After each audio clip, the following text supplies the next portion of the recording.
He's the Korean magic.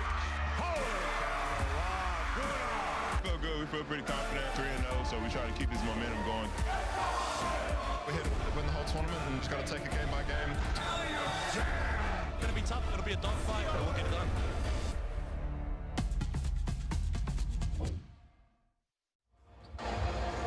Good evening, everybody. Welcome back to Jakarta, Indonesia. It's the FIBA Asia Cup. It's the quarterfinals, and it's the game between Korea and New Zealand. Well, this road to the final is really gathering pace. Jordan and Lebanon will be playing in one semifinal. Australia will meet the winner of this game. I'm Jeff Taylor, joined by Mark Mills, and we have seen a lot of good basketball from both of these teams, Mark. Yeah, a huge amount of good basketball. You know, it's another exciting quarterfinal. The quarterfinals haven't let us down at all. Every game has absolutely been wonderful. And for me, potentially, on paper, this is going to be the closest one of the lot. We're having conversations amongst experts and everyone, and a lot of people are hedging towards Korea, but I don't think you can write this New Zealand team off. But it is youth against age.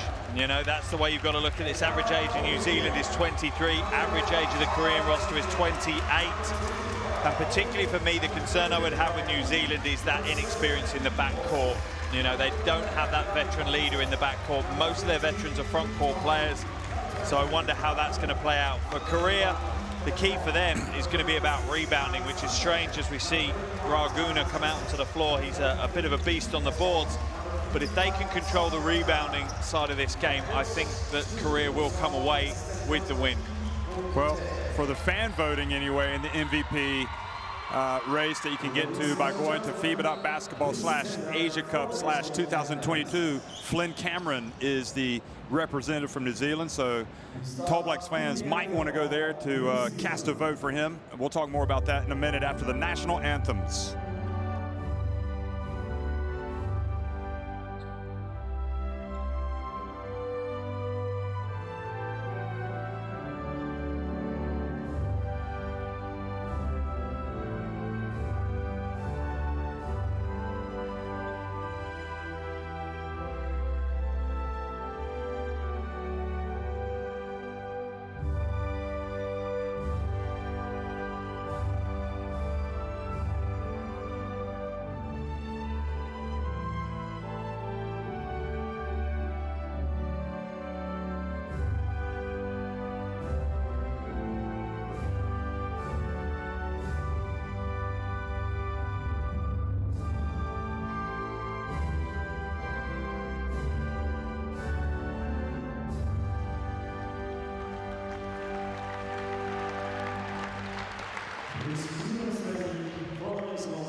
Well, national anthems have been played, and always a buzz in the crowd when Korea play. They've got a lot of fans in Indonesia, in Japan. And now we're going to have the Haka.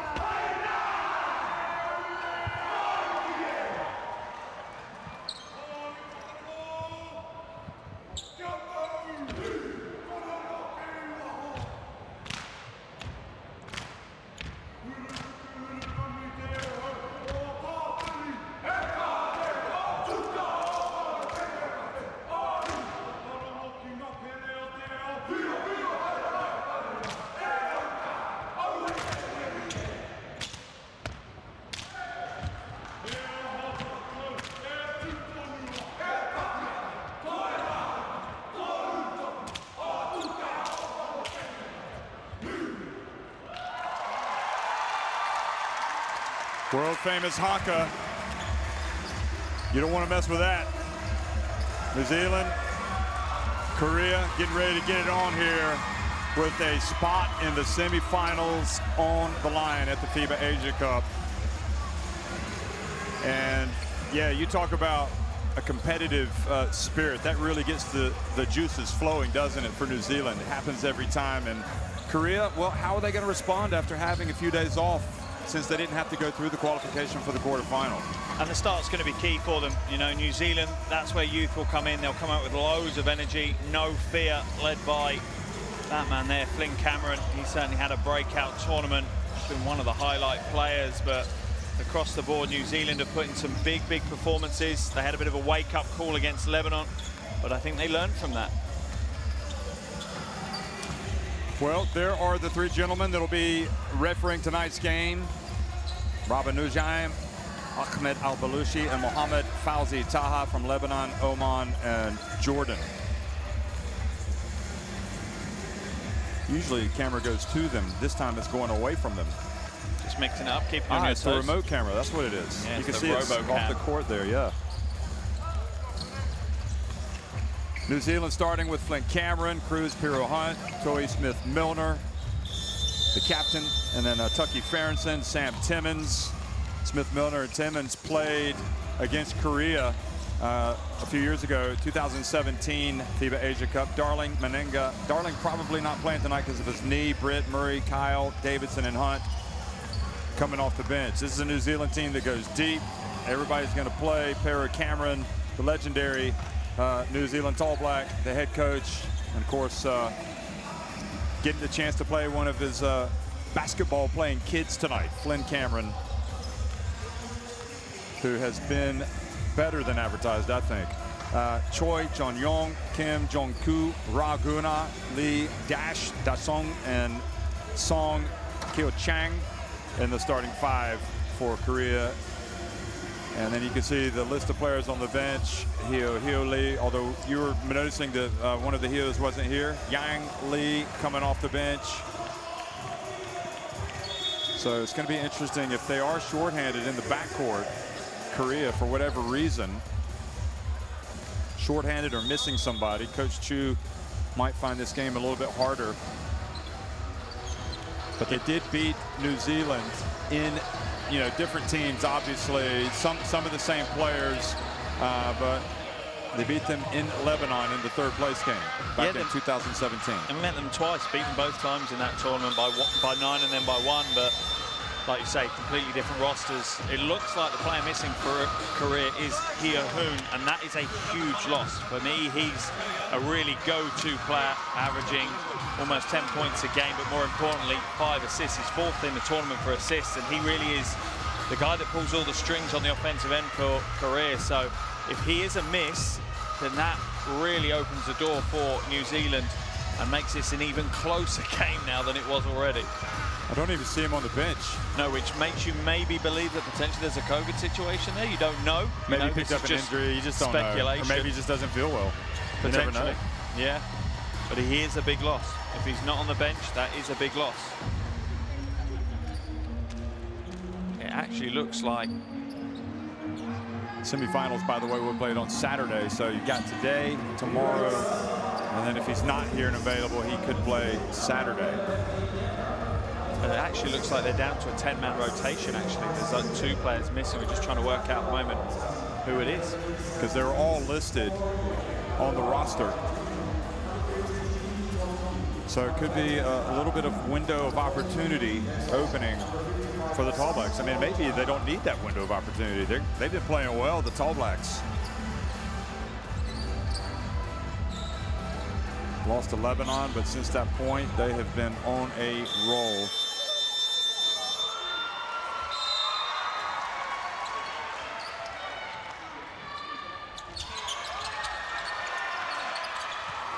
Well, good evening, everybody. We're underway here in Jakarta, the second quarterfinal of the night. Korea taking on New Zealand. So, Ra Guna behind the arc. We've seen that element of his game. And Flynn Cameron in New Zealand bring it up. Little spin move. Smith-Milner over to Tucky Farrenson. It's going to be quite a test for Timmons down low against Raguna. I suppose Smith-Milner as well. They'll both spend a fair bit of time competing against him. Yeah, I'm looking forward to the battle in the paint. I think both teams have got very, very good front court lineups, and neither team, their personalities, they're not going to back down from that battle. Choi with the no-look pass. Kim Jong-kyu. And straight away, Choi has his impact. He's probably the most creative player on the Korean team. And Flynn Cameron able to get it back.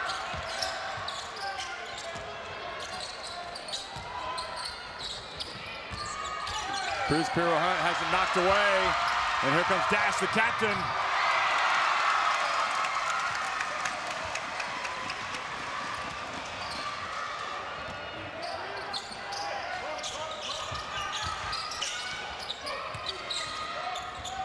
Flynn Cameron from three-point range makes it rain.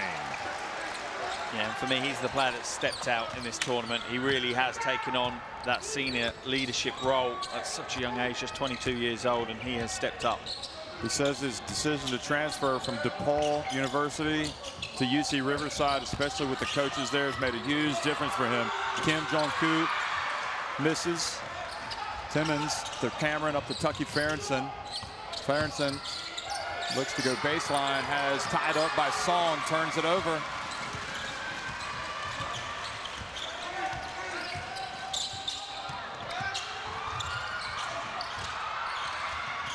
Choi rattles out. Now up to Tucky, back to Cruz. Piro Hunt, that's off. And you can see with Choi out there especially, he just brings different options for Korea. It's so big. And that was careless from Cruz Piro Hunt. You can't fall asleep on these Korean players. They will knock the ball away. That's the only basket so far for New Zealand. Flynn Cameron. Other end of the floor while we're looking at those replays. Choi going on at the officials about it should be Korean possession. He just needs to be careful. He picks up really silly fouls. He's so influential for Korea. And he's sometimes limited by the foul trouble he gets in. Smith-Milner from three-point range. It's good from the corner. Toy Smith-Milner puts the Tall Blacks in front for the first time. And really, with the exception of Timmons, every Tall Black player can hit the three ball, so they can really stretch the floor. Lee Dyson fouled by Cruz Piro Hunt. He's probably going to have to come out. Was that his second? Oh, no, that's his first. First foul of the game.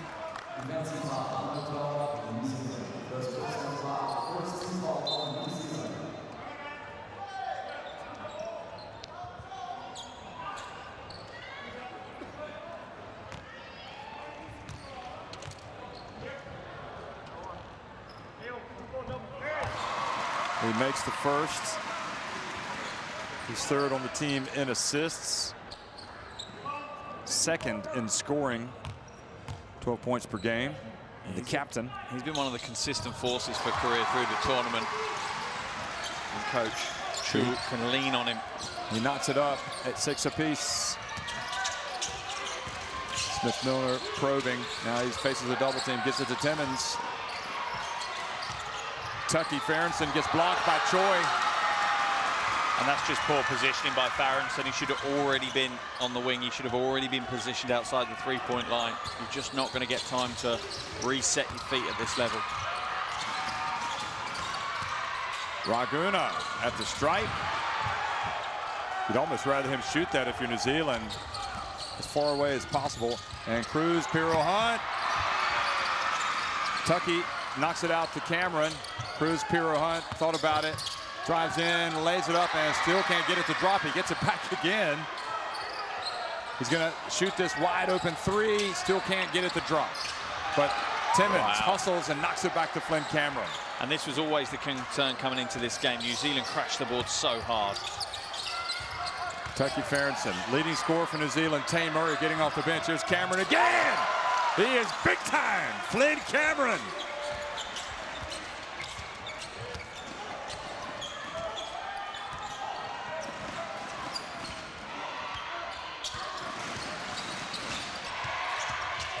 Lee Daishong off the front of the rim, and Flynn Cameron rebounds it, and up ahead it goes to Tucky, who goes up for the flush. And Coach Chu has seen enough.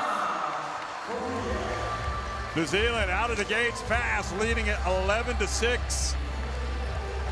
Yeah, this is where they're like good. That from New Zealand, because they're using their advantage. Their youth is their advantage. At some points in this game, it's not going to be their advantage. It will be a detriment, but right now, that energy, that passion, that lack of fear is what they're feeding off.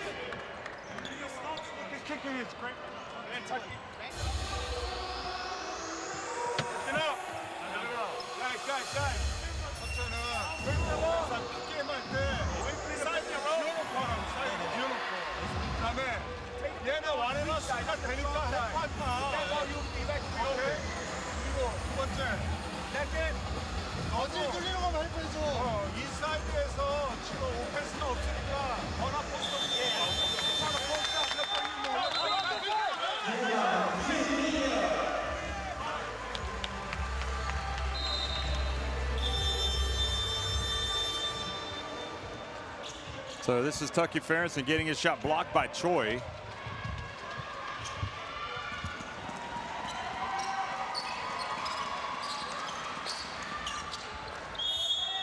And there is Ferguson getting out on the break and scoring.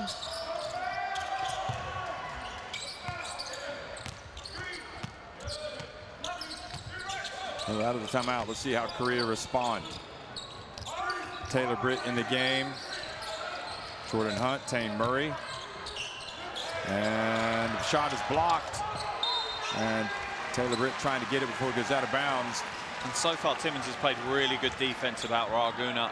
He's not over-committing to him. You see how he's almost tentatively stepping forward until he knows that he's stepping up. I think it's really strong that Timmins is spending so much time trying to read the offense that Raguna is going to put on. And he got the block on that. Song. And there's Raguna with the rebound, passes it back outside to Choi. That's short. And Flynn Cameron again, and Tane Murray releases. He goes down and lays it up and in. Great. He kind of released early when he saw the miss, and Flynn Cameron alertly looks up, and New Zealand out to a 13-6 lead. And it's a bold move for New Zealand, cheating on the defensive end. Tane Murray leaking out like that. That's brave. The Dai Song rims out. Here comes the University of Virginia shooting guard, misses. Ball goes out of bounds. And it goes back to Korea.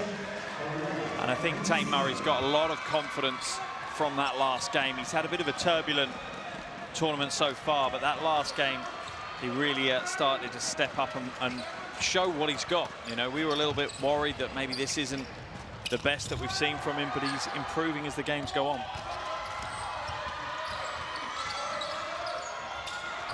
Raguna forces his way in there, gets the basketball back, misses again, and Hunt competing and comes down with the basketball. Murray again out on the wing, looks at his options.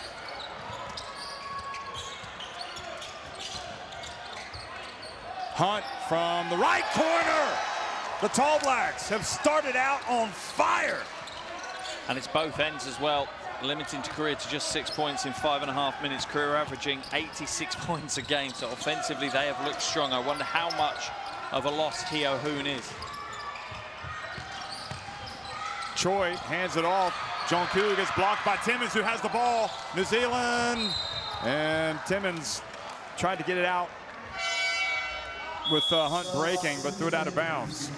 He's going to come out, and Smith-Milner is going to come back in. But again, don't forget a little bit of a layoff. If you're Korea, you play so well in the group phase, and then you go straight to the quarterfinals, which means you don't play for a few days. You miss the qualification for the quarterfinals. Raguna from the left corner, and now he looks over and says, thank goodness that went in, at his teammates. Tane Murray just takes advantage of a sleepy Korean defense. We expect him to spot up for those threes, but he's very aggressive going to the rim. Tane Murray. Now Song. Quick reply. Just the pace this game is being played at. And again, Murray races up ahead. He scores. Great pass from Taylor Britt, and Tane Murray is flying. Choi, he gets into the paint, puts up a crazy pass, but Jung-koo follows up. Kim Jung-koo. Boy, an electric pace here at the start of this quarterfinal. Taylor Britt feels his way in and scores. I'd take the last 6 or 7 possessions. The shot clock hasn't got down below 15. This is unreal how quick both these teams want to play. Neither team particularly looking to slow it down. It's unreal quarterfinal so far. Song bounce pass. Kim Jong-koo goes up and fouled by Hunt. I think every player on the floor will be grateful for a break off that one. They've both been running transition back and forth. We talked about the difference where these two teams experience. New Zealand, the average age 23. Yeah. But every game they get under the belt together here, you see them growing. Yeah, you truly do. You know, you talk about steep learning curves, and it's going to be a steep learning curve. One of the players that I think that's had the steepest and has really benefited from it is Taine Murray. Yeah. I think he's truly understood what level of basketball Asia Cup is, international basketball is, and he's grown into this tournament from a pretty meek and mild start to being really direct, aggressive, and looking to make an impact. Well, New Zealand started with India. That was a comprehensive win as expected, but then they fell to Lebanon, and that was the game where he really struggled. 1 of 9 from deep. But since then, against the Philippines, he was pretty good. And Syria, you know, 7 of 17 from three-point range. We've not seen, just thinking Sam Meninga.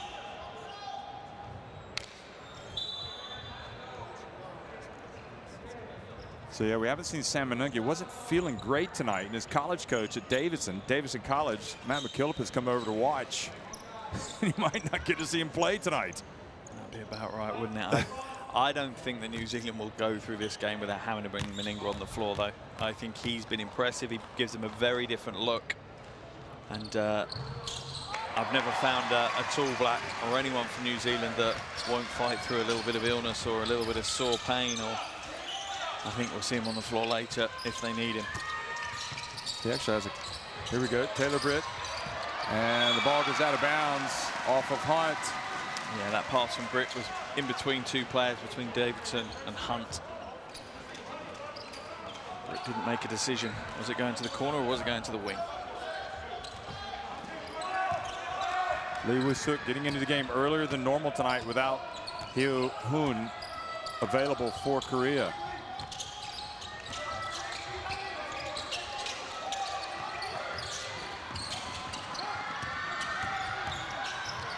From the baseline, that's long, and Taine Murray really stepping up for the Tall Blacks tonight.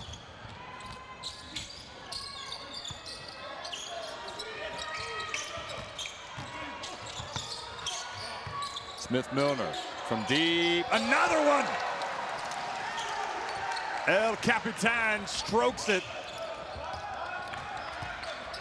Biggest lead of the game for New Zealand, 25-15. They've definitely gotten Korea's attention. Choi, a full meter behind the arc. He's a fun player to watch. Yeah, he truly is. The way he plays the game is enjoyable. Taylor Britt gets in, and there Hunt for the follow. And curious to see Raguna not really in position there. Sam Timmons back in the game.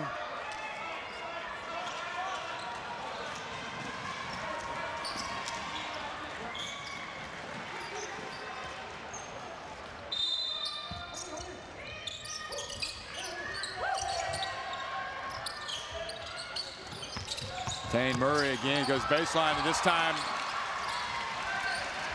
he was hounded by Yang, and the ball was up under the rim, and now Korea sink it. Lee Woo-suk. And this is where their experience will pay dividends. Down by a deficit, they've been there, done that before. They stay calm and composed and stick with the game plan from Coach Chu. Murray gets in and gets rejected. This time Choi knew that Taine Murray was driving. Well, Choi is rather the enforcer on defense, isn't he? Yeah, it's the right call by the officials. It's the left hand on the shoulder. We've seen Choi deny many fouls in this tournament. just a few, but Korea can't be too unhappy. We're 9 minutes into the game, and that's the first foul that's been blown against them. That was the previous drive by Murray. Didn't quite come out on the other side, and the ball went up on the underside of the rim.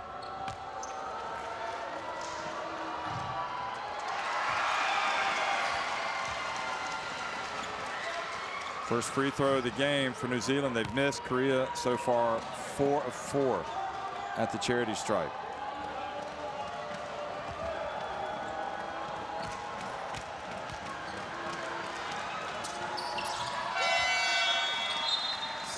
So Tucky Farrington comes back in for Tane Murray.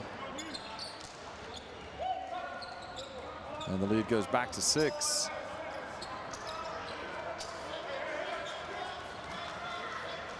Cameron back in.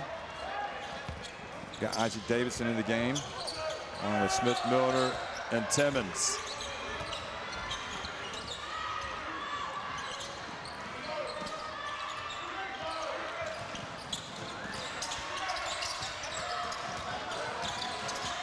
Choi looking for the penetration, hands it off to the big man, Lee. Back outside. Cameron got a hand on it. Goes to Lee Wusuk, and Lee Wusuk with a three-pointer. Excuse me, 31 is Jang, the big man now in the game. Isaac Davidson back to Smith Milner. Cameron doesn't settle for the three. The pump fake. Takes it back outside under pressure and is able to throw it off of Lee Wusuk.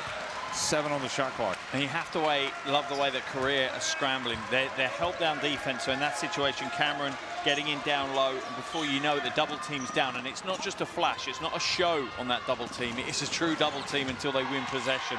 Real commitment on the defensive side. Isaac Davidson pops out for a three. That's short. Farrington gets the ball, and it'll stay at this end with 3.6 seconds remaining.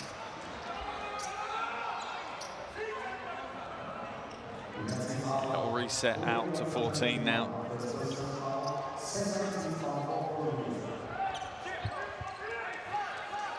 Okay. So the ball went off for Korea, and here is another chance for Tucky Farrington, and New Zealand going a little cold. Korea can tie it up with a three. Choi just had a look up at the clock. He's going to slow it down. You know what he wants to do. He wants the ball in his hands for the final shot of the quarter. Oh, over the shoulder pass read well by Flint Cameron, who throws it over the shot clock. Almost throws it out of Jakarta, to be fair. A quarter is in the books. New Zealand lead Korea 26-23.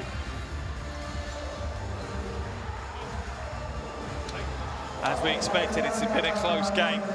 Both teams looking good. New Zealand, particularly from the outside, been very, very strong in that opening exchange. But quarter-final 4 is shaping up to be as good as the first 3, if not better. Well, I think New Zealand, not that three-pointer notwithstanding from Raguna, will be happy that he hasn't gotten on track. Yeah. You know, because once he does, then it becomes a different game. But Flint Cameron could not have had a better start for New Zealand, that's for sure. No, he couldn't, and your point about Raguna is absolutely right. But I do have to give a huge amount of credit, I think, to the front court of New Zealand, because it's not Raguna not trying. It's not like he's not engaged with the game. They've played him very, very well. They've not over-committed to him. They've not, they've not stepped in the wrong places. They've not positioned themselves incorrectly defensively, I don't think, for a single possession. And they're making it very difficult for Raguna to be an impact.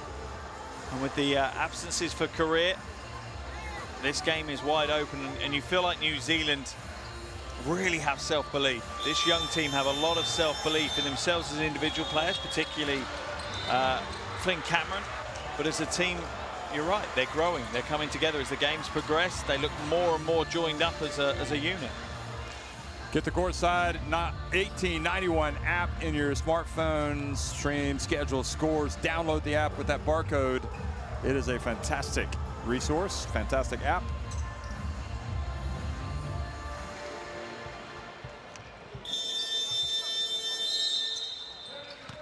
Remember, Korea will not play at the FIBA Basketball World Cup. They were expelled, I guess, or they were knocked out during the COVID times, didn't show up for a couple of games. So they have no chance of making it, and that means they won't also have a chance to get to the Olympics. So this is a very important tournament for them, this FIBA Asia Cup.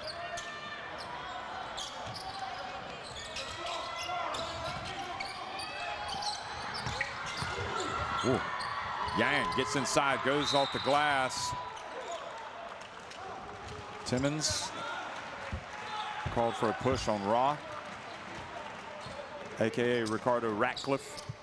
We understood that he'd like to be called Raguna, but then during the timeouts we heard Coach Chu calling him Ricardo.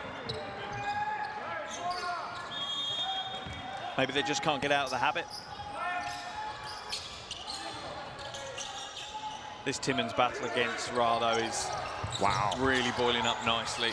Long rebound, off the miss. Raguna, his second three-pointer of the night, ties it again, 26. And because how strong New Zealand's front court is, I think Raguna is going to have more impact by stretching the floor like that than he necessarily would in other games.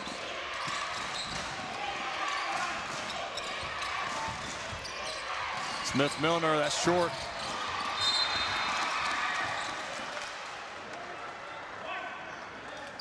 And a foul called on Korea. Lee Wusuk.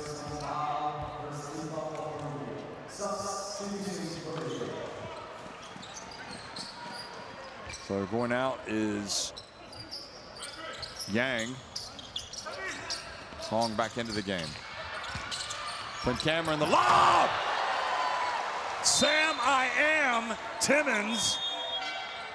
And it puts New Zealand back in front. Yeah, it just comes with the thunder. And that's the kind of unity that I'm talking about. They're starting to read each other really well. Bring it. Now, he turned his ankle the other night, but he thought he would be fine. So New Zealand relieved that he wasn't hurt late in that win. I think it was against the Philippines. Flynn Cameron defending Song. Ra with the high screen. Lee spins back to Song, pump fake, gets it up, that's short. And Ra trying to get the basketball, but Sam Timmons gets it for the Tall Blacks. Yeah, and Timmons already with his 6th rebound, and this is where New Zealand have been really strong in this tournament. They have dominated rebounding battles. Well, Flynn Cameron did the tough work with the spin, but Korea didn't give up on the play. Choi. Boy, he is money in the bank, isn't he?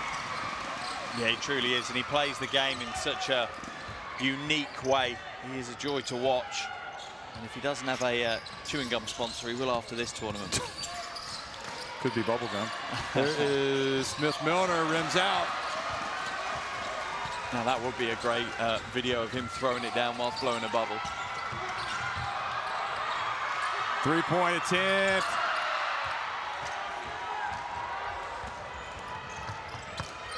Chris Pierre-Hunt just takes the layup. It was on offer after the Lee Daihon miss. That's part of the question I have for Korea today. There's been a couple of moments like that where they've just switched off. They've not been fully focused on the game and they've given easy points up. New Zealand will exploit that. You show any weakness and New Zealand are there to take advantage. Here's Choi again. And Sam Timmons chases it, tries to get it up, and New Zealand have, well, they thought they had numbers. Tane Murray is going to stop, and his attempt went off the backboard. That was poor. His footwork was all wrong. He didn't come to a perfect stop, so when he extended up, he was still fading forward, making that shot really, really difficult to hit. Song, the lob, and Timmons read it perfectly. And again, numbers, New Zealand, Korea not getting back. Cameron out to Cruz Pierre-Hunt for three. And now Korea, Song is going to go hard at Smith-Milner and draw the foul. Well, you wonder what Song was doing there, but I guess he had the one-on-one play, and I think it's the right play in the end from Song. But it's a very different looking game than I think we've seen in any other game. The pace is so high. Both teams looking to try and leak out on the defensive end, trying to gain a transition advantage. And you wonder will the depth of rotation that maybe New Zealand now have above Korea help them out? Will the younger legs help them out? Because if they play this pace for 40 minutes, that is a huge amount of energy being expended by these players.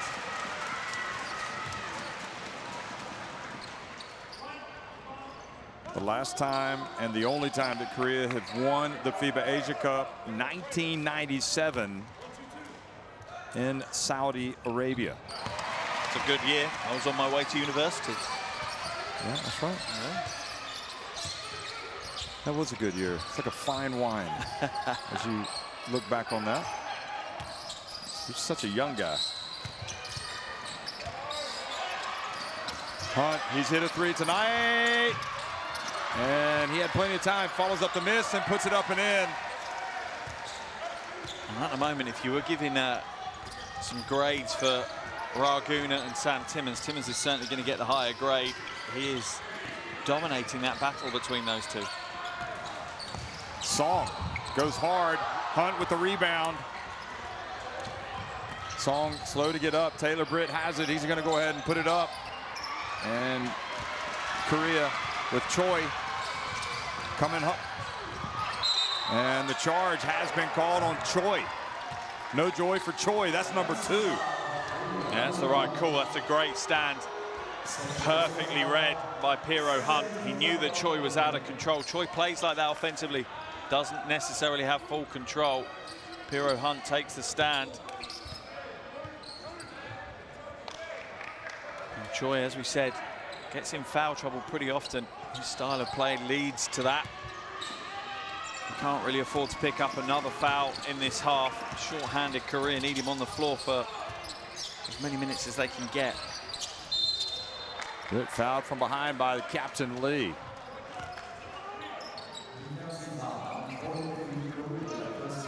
Looking at this performance from Timmins and how he's played across this tournament, if New Zealand make it to the World Cup next year, he, for me, is one of the players that surely is going to have got his name onto that final 12-man roster or put himself in good contention for it.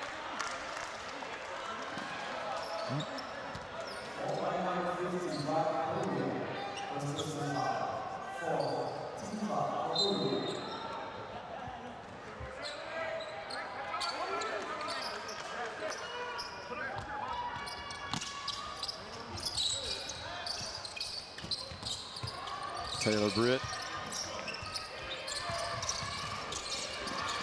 Back outside the Cruz, Piero Hunt. Boy, strong with the ball. And Korea knocked it out of bounds. Well, New Zealand with Wetzel, Rob Lowe, Smith Milner, all listed as centers. Harrison, Timmins, Wynyard, Jack Salt. Plenty of bigs in New Zealand. I may have to start a campaign then to get Timmins' spot. Shane Murray missing from the left corner again. Korea can tighter take the lead. You just never know who's going to be available. You know, all kinds of issues. Injuries, things, yeah.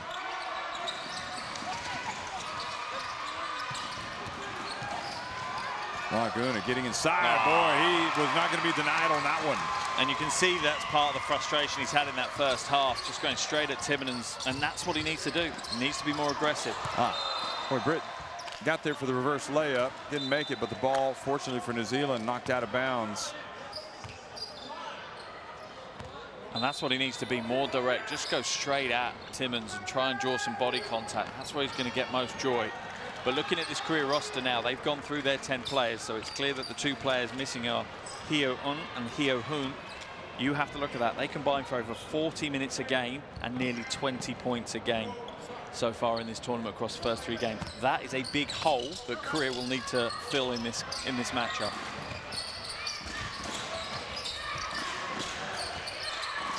There's Britt. He has played exceptionally well at this FIBA Asia Cup. Finding it, looks like he's finding it pretty tough against this Korea team. Choi knocks it out of bounds, 6 seconds on the shot clock. Are they gonna, and that 4:39 remaining on the game clock. It's a poor pass by Farrington. He needs to bounce that one in, really. Kang knocked it out of bounds. Been an important player for Korea, especially against China. And the pass by Timmons intercepted by Choi. He gets it to Raguna!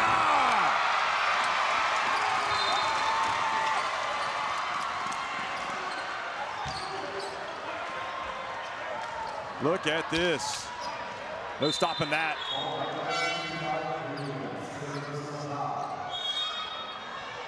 And Song has been called for a foul.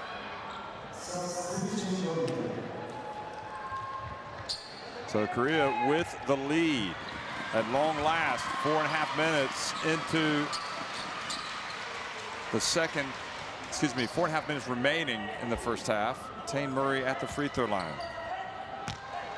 Yeah, I think that's a smart move by Coach Choi as well, taking Song out of the game. That's his second foul. You're running 10-man rotation.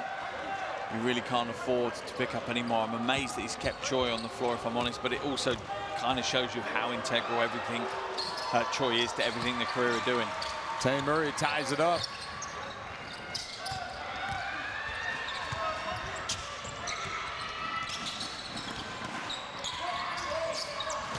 So it is indeed COVID, which has kept out Hoon and Hio and his brother. So there they are. So how long will they be without them? That's the question mark.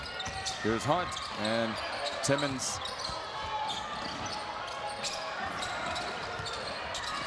Now to Britt. He attacks. Goodness me, he went right at Raguna. Taylor Britt, fearless. But the biggest statement there is that Raguna didn't go right at Taylor Britt. It wasn't the usual Raguna that we've seen. He needs to be more aggressive. He needs to make himself an influence in this game because he's not at the moment particularly. The captain, Lee, puts Korea back in front.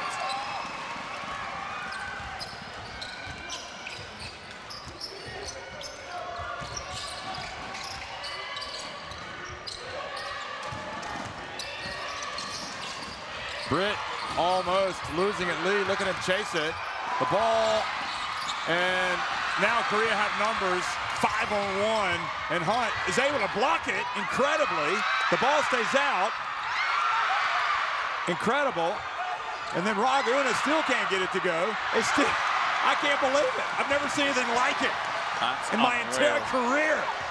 That was incredible. How many opportunities do they need to get the score? A 5-on-1.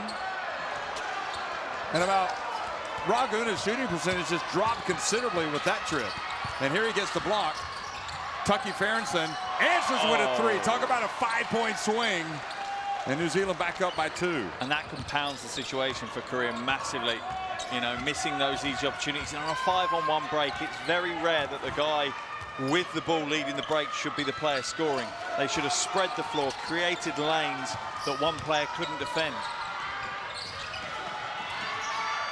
Kang missing. And that was a big moment in the game, it appears. Now Taine Murray drives in. He's able to get the shot off after the contact, but he misses.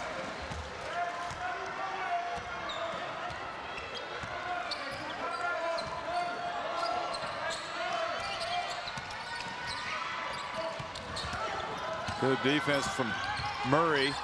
Now the three, and great. Boy, Hunt's doing a great job inside. Jordan Hunt has really improved here at the FIBA Asia Cup.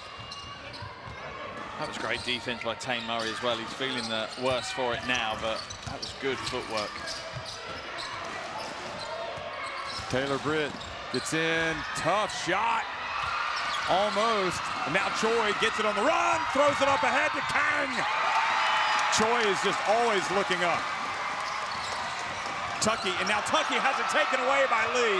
Very sloppy from Tucky, and great play by Lee. And now they've called a technical foul on New Zealand. You can see Pero Cameron yelling at the referee. A little bit of afters as Korea went to the bench. One of the players did something to, was it, oh yes, Tucky. Lee went up to Tucky Farrington. And now the captain has picked up a technical. That's his second foul. So New Zealand will be shooting free throws. Let's listen in. Yeah. Be smarter. Hey, we talked about securing the ball, good lead, a good space, being strong with the ball. Sharp on there, boxing out, no throw quick passes, secure the ball, point out to your player. Okay? We've got to get back. Our teams went on point, they got 2 leak outs. Okay? And down here we got small. Yeah, it's small. Hey, get to our right spots on the small. Yeah, lefty point guard, get them downhill to their left on the first action. Let's go, let's go, let's go. There's Choi talking about the leak outs. That's what Pero Cameron was talking about. Now, Lee gets to steal here, and then watch what happens after. Look at him. Goes up and bumps him. And you just wonder, you know, we talked about this before the game. What's going on? Inexperience versus experience. You have Tucky Farrington, who's 23, and then you've got Lee Deschamps, who is 32. You'd expect that Lee would be smart enough not to commit that kind of silly foul. Your team have a 2-point lead in a quarterfinal of a major tournament, and you do something dumb like that. It just beggars belief at times. And Choi, you didn't see it, but just they kind of huddled up, and Choi just went up and slapped some skin with Lee, like, great job. Oh, this is what we want. I don't know if they want type of game. That's Choi's type of game, isn't I just don't know if they want to be doing this with New Zealand. I don't think it's smart at doing it at this tournament. The officials have made it very clear that they're not going to take any of that kind of behavior, and they're going to clamp down on it. What happens if Lee gets an unsportsmanlike now? He's out of the game. Exactly. It's a Cameron. tough place to be. That was good defense, and Korea bring it back. They gave up the technical free throw.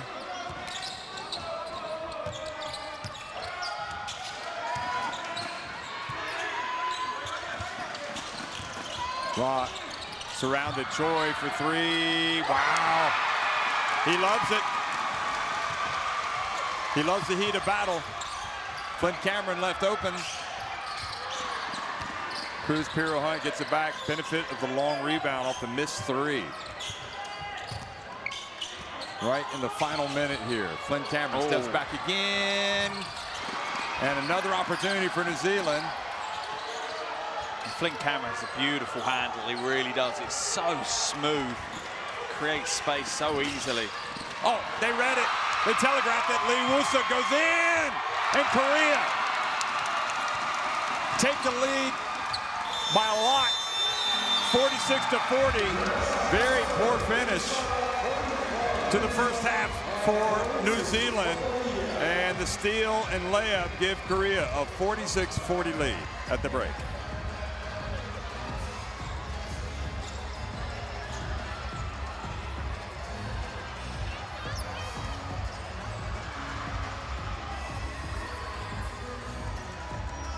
Another quarterfinal that's just delivering an amazing game of basketball. Both these teams putting everything on the floor right now. Korea doing a great job shooting the ball well from outside, 6 from 16. New Zealand just starting to falter ever so slightly in the closing stages of that quarter. New Zealand winning the rebound battle. We thought they would. I think they will at the end of the game. It's just by how much. If they win it by a lot, then probably they're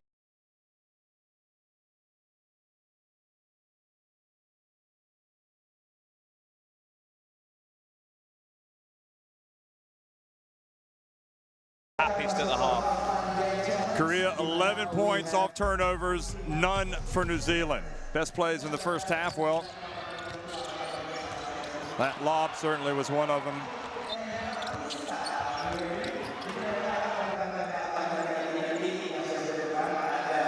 See Cameron throwing the lob pass, 6 points, 3 rebounds, 3 assists, and Timmons, that was his only basket to go with his 11 rebounds. Choi, no surprise. He's got 8 points, 6 rebounds, 4 assists. He could get a triple-double before this night's over. And Raguna, despite not being at his best seemingly, still has 10 points and 8 rebounds. How does that add up? That's incredible. Oh, because of that one trip down the floor where he still didn't make the layup. Yeah, that's about 7 of his rebounds right there. That was him getting out on the break. You're talking about one of the MVP candidates, though. On tonight's evidence, you might think Choi is New Zealand's best player. And then Lee, who is involved in a couple of flashpoints tonight, he also has, not surprisingly, been involved. He's got 9 points and also had that technical foul. Tucky Ferguson hit that with the hand in the face. And you raise this idea of points from turnovers, you know, 11 for Korea, none for New Zealand. The thing that I find more interesting is the efficiency by which they're scoring those points. They've only had 5 steals. You know, New Zealand have only turned the ball over 7 times and they've scored 11 points from those turnovers. That is really, really effective. If you're, you know, you can force turnovers, but if you don't make the most of them, then the turnover is pretty much irrelevant. They are stealing the ball, they are forcing errors, and they are making them pay for them. On the flip side of that, the way New Zealand are having some good opportunities is that second chance points. They've had 13 second chance points off 14 offensive rebounds. That was the last steal right there for the fast break. Just a thought, I mean, you don't think that Lee kind of went after Tucky because Tucky leads the Haka. He's out in front, isn't he? Potentially. Kind of maybe a message. Potentially. We're at halftime, 46-40, Korea on top of New Zealand. Who will you become when the moment arrives and you're carrying the expectations of an entire nation, representing your people and their dreams, the colorful faces in the streets, the screaming fans in the stands? It's time to make your move. All eyes on you, all hope, all heart. Because when you win for all.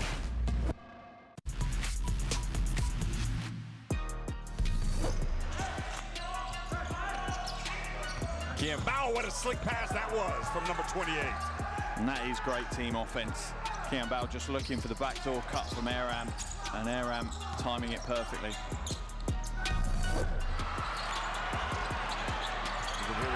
Getting into it, and Bolden finally able to throw it down and earn a trip to the line.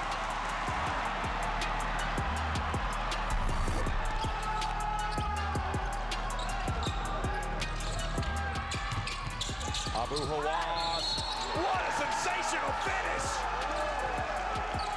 The man can fly, look at this.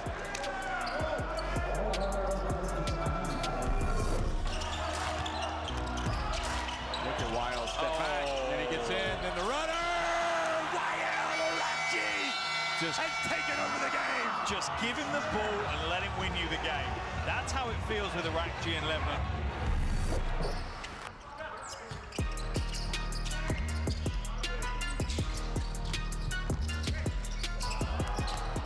Oh boy, look at that passing. Tominaga, good.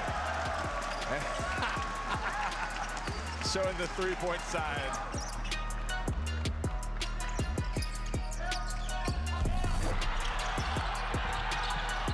Look, they got to hurry. They're going to get the three. Good. Gets blocked. Eldarowitz has the basketball. Lebanon has shot China. Unbelievable.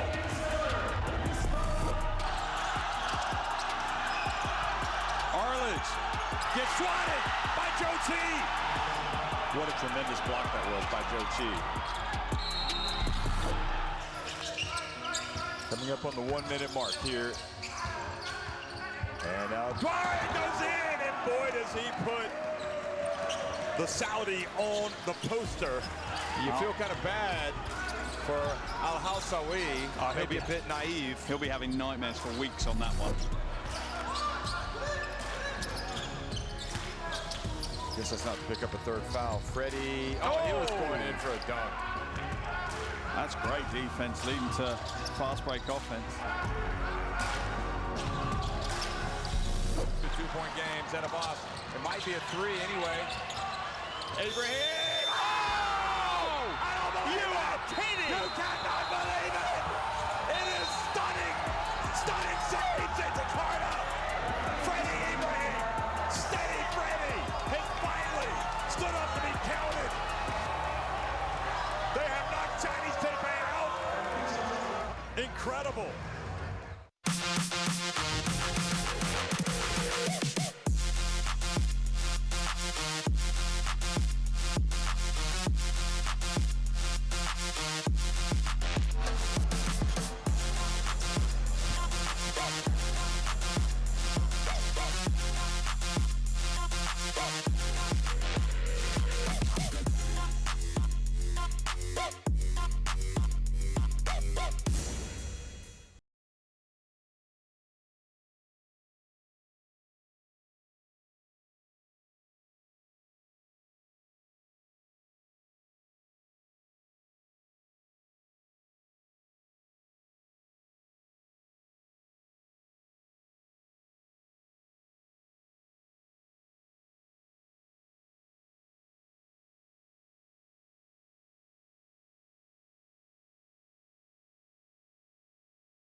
Welcome back to Jakarta. It's half-time here in the quarterfinal of the FIBA Asia Cup 2022 as Korea lead New Zealand 46-40.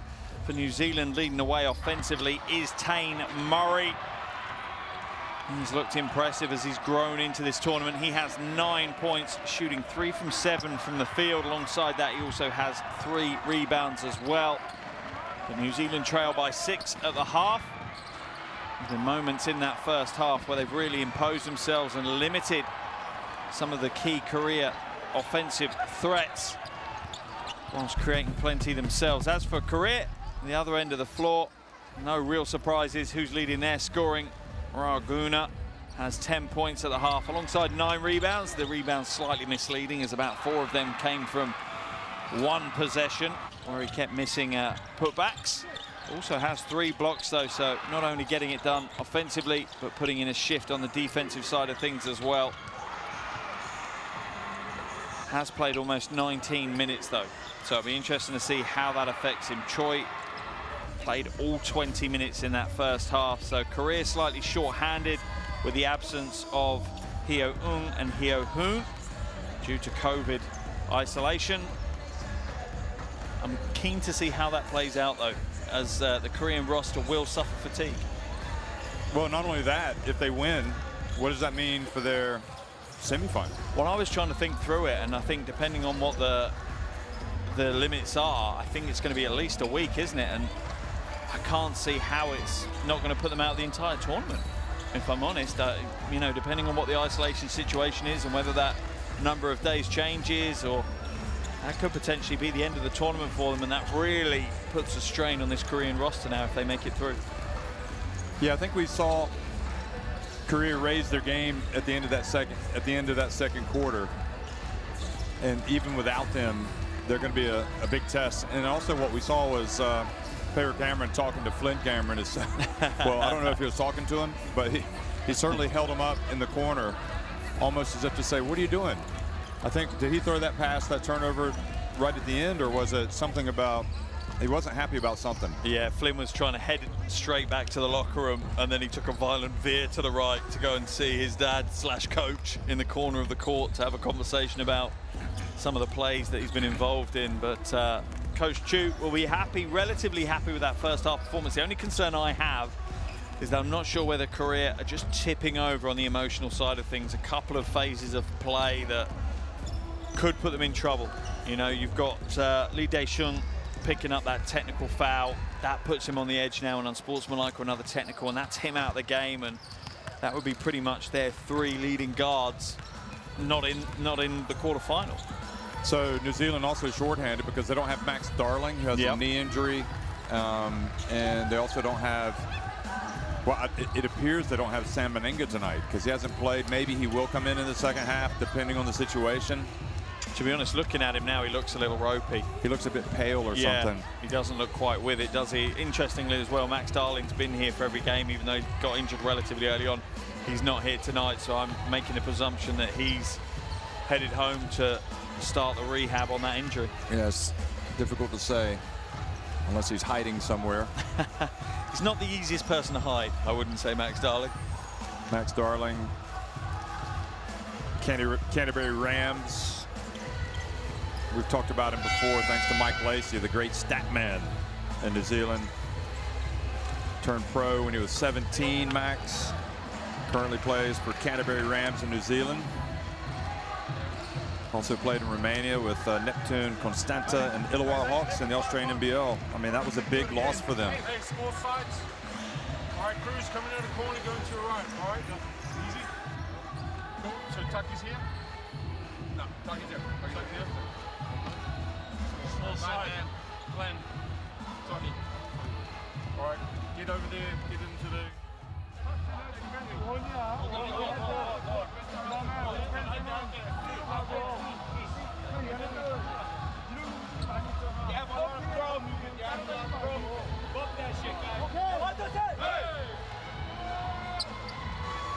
Thing is, you're 2 wins away from a spot on the podium at the FIBA Asia Cup. And it's quite stark when you put it that way, isn't it? It's so close now for both these teams. It doesn't matter who's here, who's not here. You have a chance to get to the podium. You're going to basically die for your team out here to try to get to the podium, to try to get to that next game against Australia. But it's finding that balance, though. You know, it's all well and good putting everything you can into the game, but you can't over-tip. The emotions can't take too much. The pressure can't be too much on yourself. You have to find that balance to enable your, you know, the highest level of performance you can. Well, we'll see if New Zealand, or rather Korea, can continue with the momentum that they carried to halftime. Choi comes out grinning like a Cheshire cat. Plays the game that way, to be fair. So, I don't know why they've come out so soon, because on the game clock it says they've still got another minute to wait. To be honest, I think it matches up perfectly with how they played that first half. At times, the pace of that game was unreal. I was looking at you, I was thinking at some point you're going to have to breathe, but I'm not sure they're going to let you. It was just transition after transition, both teams pushing the ball so hard, so fast, and willing to take shots within the first 4 or 5 seconds of a shot clock. It's brave, but it certainly makes for exciting and entertaining basketball. And again, that quarterfinal's been, you know, this quarterfinal's been exactly that, in line with the other three. Thrilling to watch.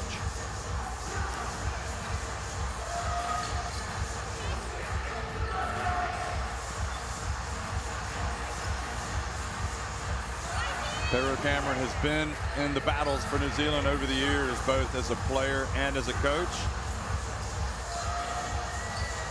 Coach Chu, we have noticed a distinct difference in this Korean team. They have changed the way they play, and they have been fantastic at this FIBA Asia Cup. Haven't really seen as much tonight, but they have definitely been good. So second half action underway in Jakarta, and Korea looking to press on that advantage now, up by 6 points on this young Tall Blacks team.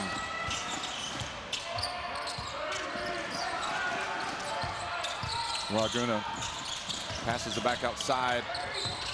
Lee Wusuk wide open, and New Zealand making life miserable for Laguna, and then they get it to Timmons. Oh, and he misses the dunk. I think the roof might have come down if he'd hit that one. That was so much power behind it. And now Laguna misses another one. Boy, the lid's got a... The basket has a lid on the basket, and a lid on the basket for him. And then the foul. And how do we start the second half? Transition, transition, transition. There's the foul.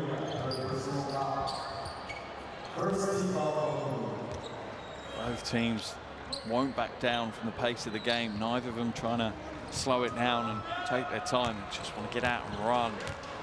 And I think long term, that plays into the hands of New Zealand. I'm not sure Laguna or Choi can run that pace for 40 minutes. They played, you know, Choi played the entire first half. Laguna, with the exception of 90 seconds in that first half. Timmons gets it to fall over the rim to a 4-point game.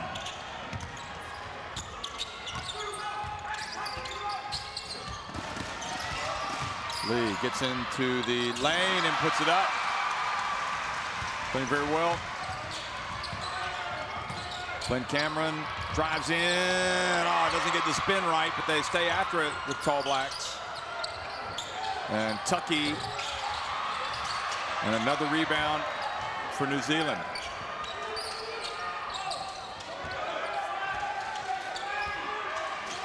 So New Zealand try to space the floor. Sam Timmons. Oh boy, that was a great pass. That's some core strength. Cruz Piro Hunt able to put it up and bank it in. Korean style. Wow. That's a get out of jail free for Piro Hunt. You love Timmons just throwing himself at the floor. Didn't put his feet down as well. Trying to avoid the travel. Very smart. Kim Jong-koo for three.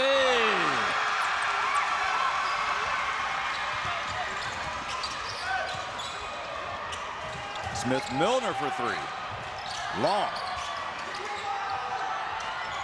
Tucky Farrington for three. Look out. Just like the first semi today when both teams started hitting three-pointers. This is just phenomenal. Another game delivering some amazing basketball.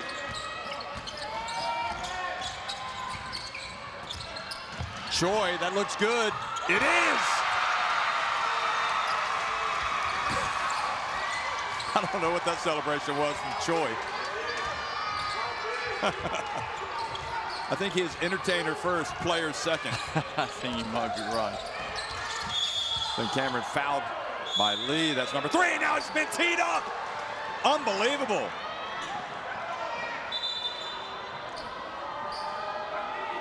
Is that not his second technical? Oh, he's gone. That's he is his second gone. technical. He's out of the game. And this is what I was talking about. That silly first technical has now cost them so dearly. What a development this is. And don't forget, New Zealand were on the receiving end of this in their first game against Lebanon, when Cruz Piro Hunt was given his marching orders. And now 2 technicals. And I said to you in the halftime break, didn't I? I said to you, I don't think both teams are going to finish this game with all their players available.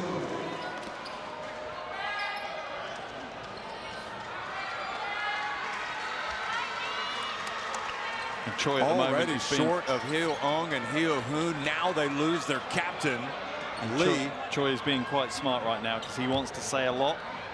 And he's just kind of keeping himself away so he doesn't say something he regrets. But Lee's going to have to go back to the locker room as well. It's not just losing him from the court. Can't even stay on the bench. He's going to have to take the walk of shame that several other players have had to take here at the FIBA Asia Cup. There have been several ejections. And Korea are now the team with the latest. And Flynn Cameron gets in and the tip. I think that was a tip from Timmons. Yeah, definitely for me. Timmons the tipper. And this tips the game in favor of New Zealand. I truly believe that now. 3 key members not available for Korea. If they win this, this is a Herculean effort to come All back hands into on this. deck for New Zealand, for Korea now. Kim Jong-kyu misses.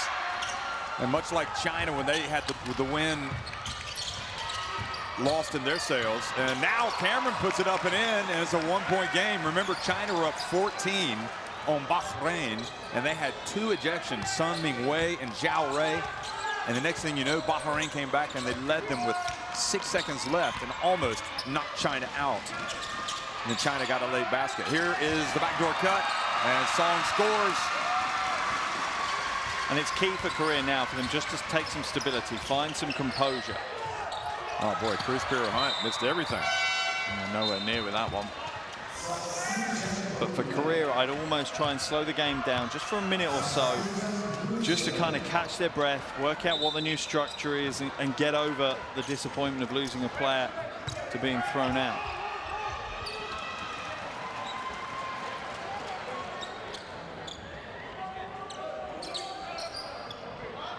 Someone is going to step up big. If Korea win this game and come away with the win, someone is going to be an absolute hero. The thing is, if you get a technical in a game at this FIBA Asia Cup, you are like walking a fine line the rest of the way.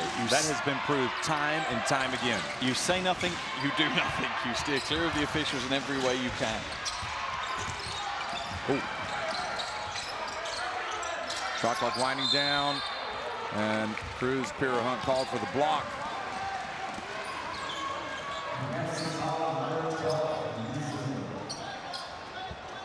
And you're right, you feel like New Zealand learnt their lesson from Piro Hunt being thrown out of the game.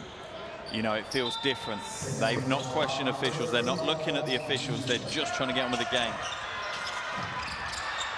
Battle for the rebound, and Jordan Hunt is checked in after a good first half for him.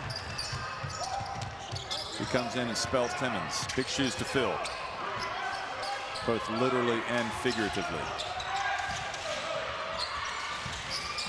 Cruz Piro Hunt. Back outside to Hunt. They get it to Smith Milner, who goes in with a little teardrop attempt. Choi up ahead to Song. And then Song falls down. And hopefully he's not hurt. He's holding his ankle. Cruz Piro Hunt puts up the 3. The long rebound comes back to him. And he gets it to go with a little finger roll. And Song's a bit hurt. Now he gets into motion. Choi. And he's limping. Song, he's not okay. I think Coach Chu might have to get him out of the game, but he's not getting anybody off the bench because he doesn't have anybody. Everybody's out of the game. Both heels are gone. Choi from deep.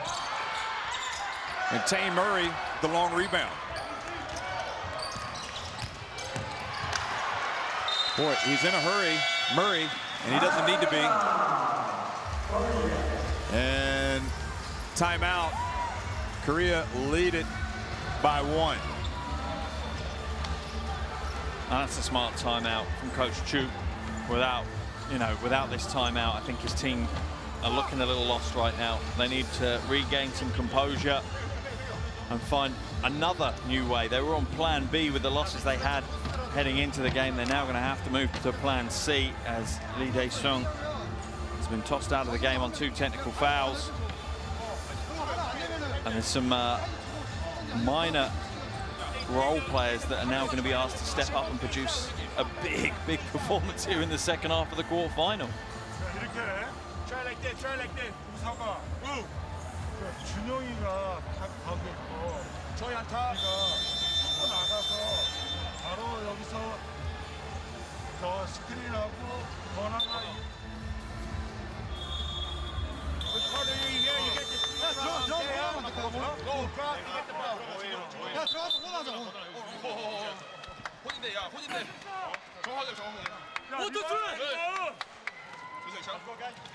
Well, I have to say, Mark, I look at this like it would be an upset. I'm not sure expectations were this high for this New Zealand team coming into this FIBA Asia Cup. Obviously, they felt they were certainly high for Coach Pero Cameron, but speaking to other people, they didn't expect them to get within a whiff of the semifinals. For me, they're a quarterfinal team, and that was optimistic. That was me being quite optimistic that I believed in the kind of talent that the young players had, but now the possibilities are there.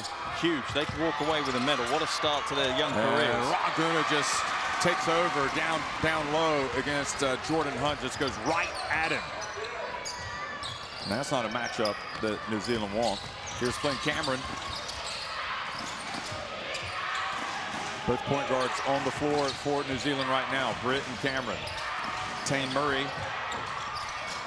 And Timmons knocks the ball into the hands of Lee Dae-hyun. Really interesting to see Cameron playing off ball, moving into more two-guard position, see if he can still be effective, if there's a different look for New Zealand if he's playing off ball and letting Britt take Raguna from deep.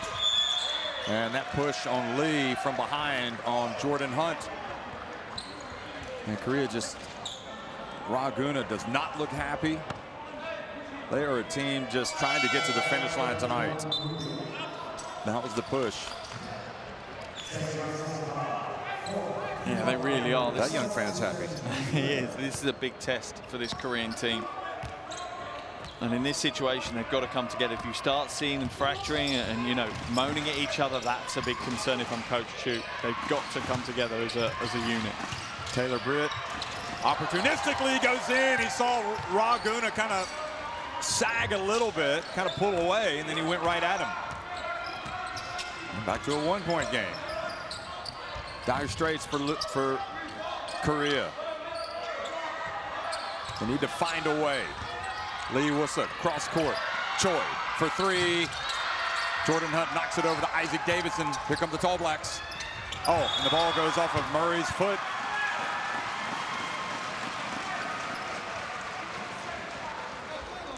And that turnover probably on Isaac Davidson, the brother of Tall Fern center Panina.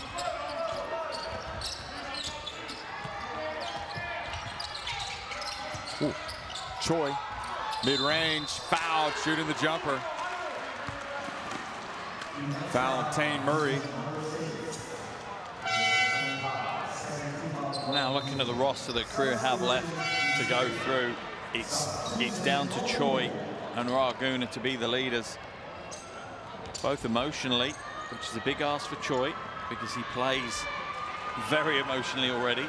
He probably needs to dial it back a little bit, but also just pure production on the floor. They're the two players that can get them to this win, but they're going to have to put in But Raw just doesn't look the same tonight at all. No, he really doesn't. He doesn't look engaged with the game. He's not the same energy level. He's not the same hustle. He just looks a little bit elsewhere right now. Talking to Mike Kelly earlier tonight, the Australia coach, and he was kind of indicating that it was kind of frustrating having to go straight to the quarterfinals because you didn't play. Yeah, and it was a 4-day break. That was the big thing. You know, that's a long rest in a tournament play. Sometimes teams complain about having to play too many games.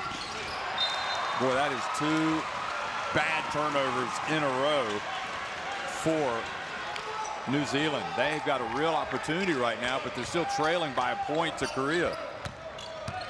And Korea have been very effective at making those turnovers pay in the first half. If they continue to do that in the second half, it's a problem.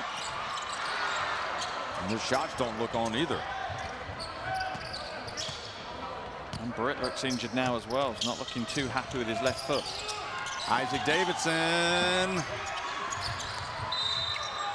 And a push on New Zealand. And suddenly they've gone cold shooting the basketball and turning the basketball over. So Murray goes out. Taylor Britt goes out, limping out. Tucky comes back in along with Flynn. Yeah, I like those changes. I think Cameron and Farrington as kind of your 2 lead guards. I think that's the best look offensively for New Zealand. I think they can re-spark this offense.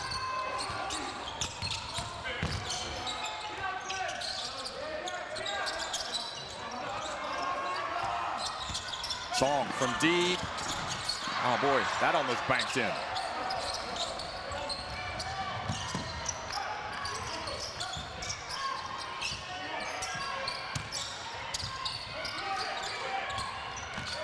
Flynn Cameron back to Timmons, able to get it and tries to go up with a shot and just doesn't control it, goes out to the sideline. Now Korea have it back. Boy, it's turning into some ugly basketball at the moment for both teams. What you're finding is, I think, the energy levels they've had to expend already is starting to impact their play.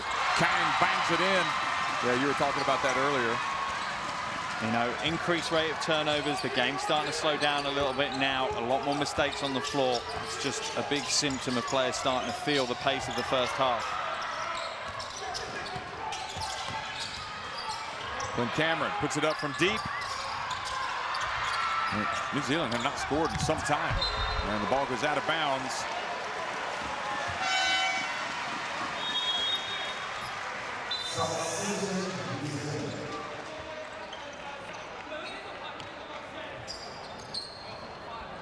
Neither team at the moment showing much composure.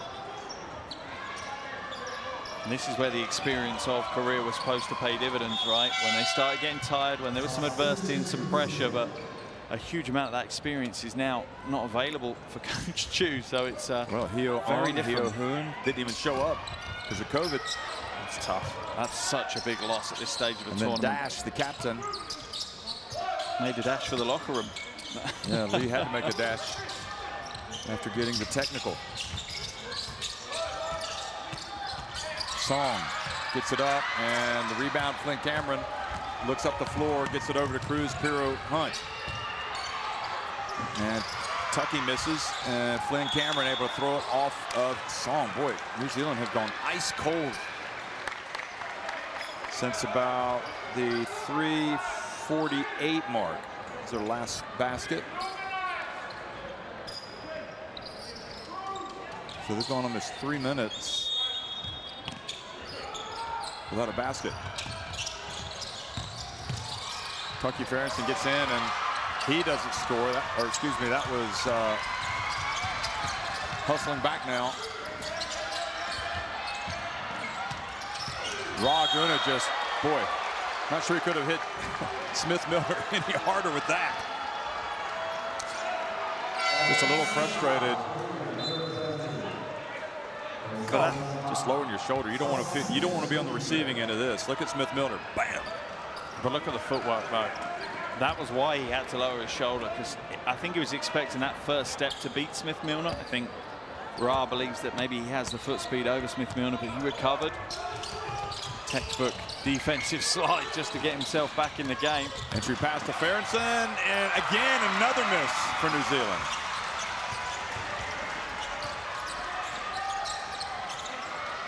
Korea have been fortunate. They'll hold a 3-point lead at the end of the quarter. They could be down by double digits easily if New Zealand had just converted the easy opportunities, let alone the more difficult ones.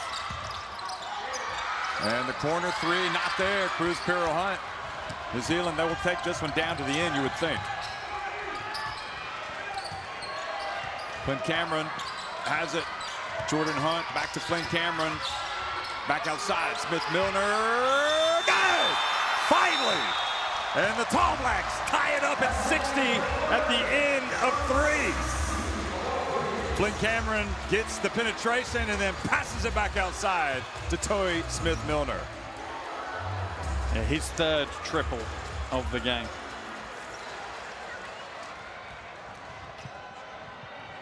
Ten minutes remaining. Korea 60, New Zealand 60.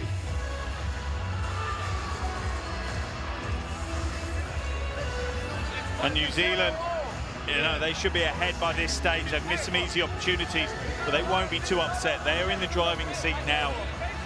Limited roster that Korea have through illness and through the double technical on Lee Dae-Shung puts them fully in the driver's seat for this final quarter. But, huge caveat, New Zealand have got to score the opportunities that they're given at the moment. They've shown some nerves, some fatigue in that 3rd quarter, and that's why they don't lead the game right now. Korea still have plenty of talent available to them to get the win if New Zealand falter.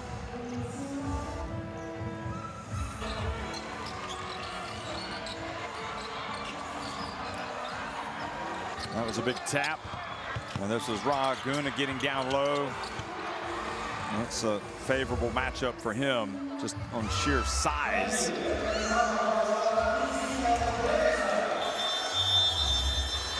So both teams without multiple players. Sam Meninga still hasn't played for New Zealand.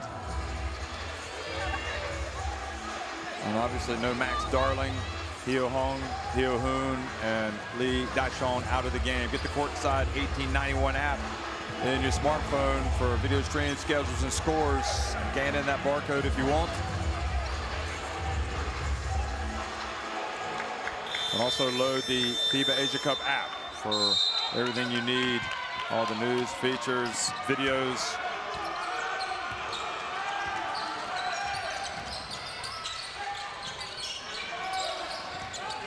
Toi Smith Milner just tied it with a 3. He gets it to Cameron. Tucky Farrington. They swing it. Cruz Piro Hunt rattles out. Look at Flynn Cameron rebounding over Choi. Then he misses with the putback. That was just wanting it more. That's what that came down to. That wasn't anything to do with technique or positioning. That was just Cameron going up, wanting that rebound.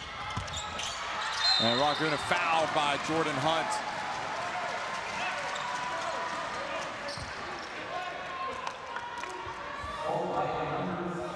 Yeah, and Raguna didn't sit down in that entire 3rd quarter. Choi has had 1 minute and 18 seconds out of the game. You wonder how sustainable that is. Well, we saw him miss a couple of free throws as well, yeah, uncharacteristically. Yeah, any free throws that Korea have missed today. And Raguna is doing his best to get Korea to the finish line and to earn a date with Australia in the semifinals. It'll be Jordan and Lebanon, a very impressive Jordan and very impressive Lebanon in the other semifinal. And I'm sure the Australian coach and staff at least are looking onto this game and just hoping that it continues to be this war of attrition and that it tires these players out, because they have put so much into the first 3 quarters.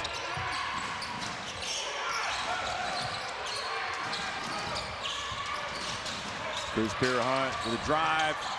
Well, New Zealand's finishing has been horrible in the 2nd half. And the drive and the layup is there, and a chance for a 3-point play for Kim Jong-kyu. Yeah, and that's some of the inexperience on show right now defensively. Tucky Farrington, just step out of the way. Your chances of successfully defending that play are very, very low. Should have just stepped out of the way. Farrington, Cruz Piro Hunt, who shooting 3 of 13 from the floor, 1 of 7 from deep, has gone out of the game. Tane Murray comes back in. He's 3 of 8, 0 for 3 from deep. I mean, nobody for New Zealand is shooting it well other than Sam Timmins. And Toy Smith-Milner, well, he's 37.5%. The two bigs shooting the best. Well, there's Tucky, Ferguson. And that's the joy of youth. No fear, no shame, just keep going. And Korea battling away, hoping to get the foul called. Kang has to hustle back. New Zealand have numbers. Jordan Hunt, the Tall Blacks back in front. That's a big shot by Hunt, but again, it's the fatigue that's played a part. Unable to chase back and play transition defense. That's his second 3 of the night. Jordan Hunt, Choi, and that's a big Toy collision. Smith-Milner went up for the rebound. He has come down on his back. He's in pain. He got wiped out by Choi. I'd like to see a replay of that. Both those players in a lot of pain. Oh, that's a complete accident. Hunt just nudged Choi, and Choi wiped out Smith-Milner. There's the 3 from Hunt, though, but we're clearly going to get a breaking game. As the medical staff will look at the players on the floor, and Smith-Milner is not a player that stays down. He is an absolute warrior. So for him to stay on the floor like he is right now, that's a concern. Also for Korea, Choi looks like he's injured his ankle, I think. Yeah, they're ice spraying it right now. All these Korean fans here looking on with worry, anxious looks. Boy, nasty situation. Hopefully these two guys are going to be okay. Choi is up. Not sure he can put weight on that ankle, though. No. And he checks in with Smith-Milner. That's some lovely sportsmanship from Choi. He's in supreme pain, but he checks on his opponent as well. That was just one of those nasty accidents. You know, there's not a lot you can do. It was a domino effect. And you add the tiredness to it. Yes. And Smith-Milner is going to feel it. But that's huge to see Smith-Milner back on his feet. He was holding his back. It was a lower back situation, which for big guys is always going to be a problem anyway. Oh, word, he is limping. Yeah, he is feeling it right now. It looks like lower back. Yeah. And that's never good. He's just going to lie down, stretch it out. And you look at this and you think, which is the bigger loss? I think we're going to see Choi back in the game. If they can strap that, get some ice spray on it, I think we'll see Choi back in the game, but I don't think we're going to see Smith-Milner back in. And there's 8 minutes and 12 to go. Meanwhile, Korea went back in front with that shot by Raguna. And I wonder, has the pendulum swung the other way now? With the loss of Smith-Milner, is it back in favor of Korea? This is a soap opera. Well, if Choi doesn't come back, depends how long he's out. I mean, right now it's 1-for-1. I think Choi will be back. So, back in action. Korea up by 1. Tucky Ferguson. And good job, New Zealand, tapping it out to the perimeter. Yeah, Choi's on his feet. You can see it in the background of the shot. Just walking around, putting some weight on that ankle. Flynn Cameron gets in and misses, but another rebound for New Zealand. Timmins. Cross court to Ferguson. Flynn Cameron gets into the paint, puts it up, and gets it to drop. Flynn Cameron. Beautiful hang time from Cameron. Absolutely wonderful. Just held in the air long enough that he could adapt and just move his shot to get past Raguna. Well, now it looks like Smith-Milner's walking around okay. Song for 3. They battle. Look at them. It is an absolute battle out there for both of these teams, going for the rebound. Oh, and the charge called on Kang.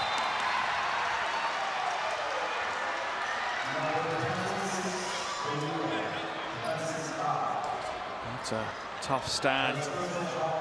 Yeah, no, it's the right call. I was skeptical. I didn't know in real time, but I give that look at that great finish from Flynn Cameron. Look at this finish. Back-to-back big plays. Was Pero doing that? I don't think so. I'm not sure Different that was, players. yeah, I don't think that was Pero's style of game. Pero was more a Smith-Milner type player than he was a Flynn player. Flynn's more of a Mark Dickel type player? Yeah, I suppose. Tucky Ferguson for three! And he Tucky's has stepped more of a up. Kirk Penny type player with that shot. He has stepped up when they've needed him. He struggled from deep. He was 1 from 6. He's now 3 from 8.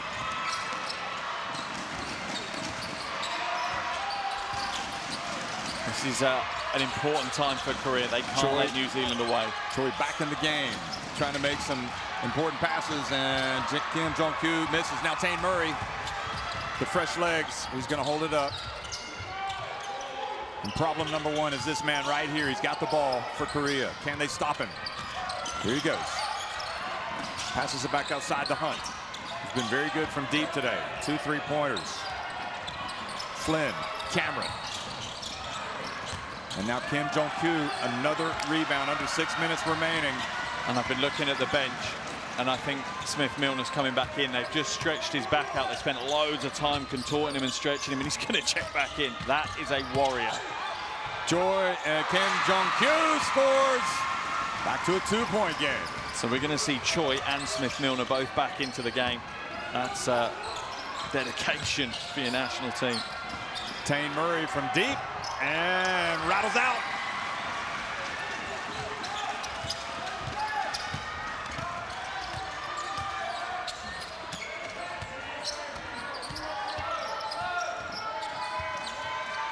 And boy, he throws the ball right into the hands of Flynn Cameron.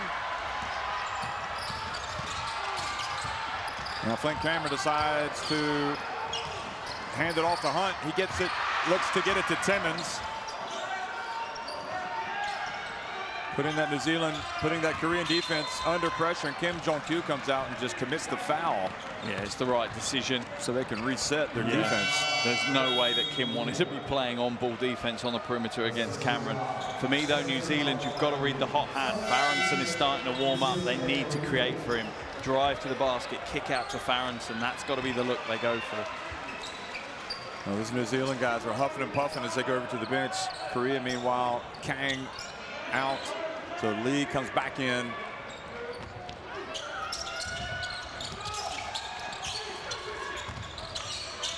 Cruz, Pero, Hunt. Feet set. Just cannot buy a basket. 1 from 8 now. He has had a torrid night. He really has. From 3-point shooting. Yeah.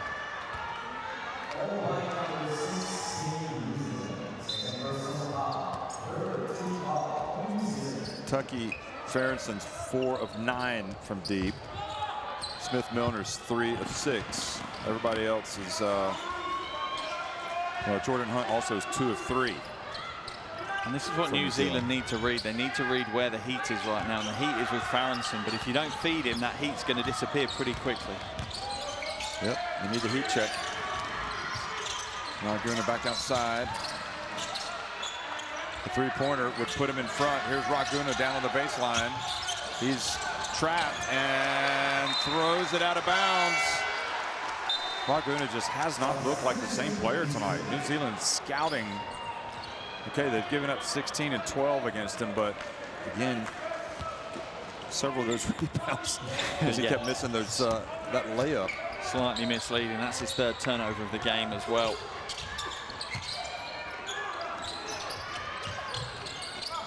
Cameron from downtown. And there is Flynn Cameron once again rising to the occasion for the Tall Blacks. And this is where fatigue sets in. Choi just did not chase that out. He's played 33 minutes now. Oh, Raguna might have gotten away. Nope. Oh, boy, they give up a 3-point play opportunity. And the referee was waving at the New Zealand player to get up. Watch this again. Yeah, no, there's no way that's going to be called. Boy, that is a huge play, just like this one was. But just that space that Choi gave him, Cameron will make you pay. But Choi's looking tired and not chasing out as he would have otherwise.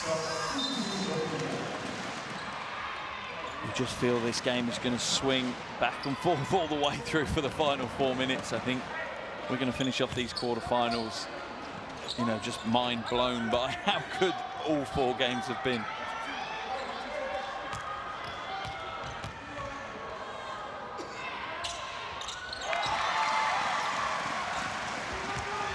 Laguna gets it back to a 2-point game. Nail-biting quarterfinal for an attempt to get to the semi to face Australia. They get it to Tucky. And then he waited, and he almost waited too long because Choi almost had the block.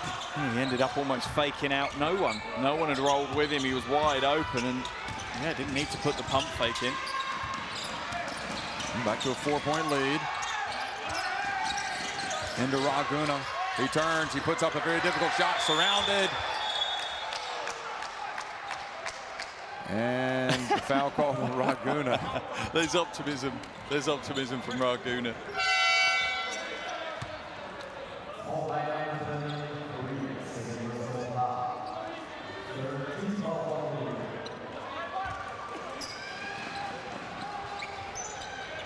That was Tucky Ferguson. Got lucky there. You're right. He was faking out nobody. Yeah, he was. He must have thought somebody was there. I thought a little bit of showboating at this stage of the game. That's how confident he was. Remember, if you're just joining us, Korea without 3 players now, both Hios and also out with COVID, and then Lee. Here's Tucky Ferguson. That would have been a very important 3 if it had dropped.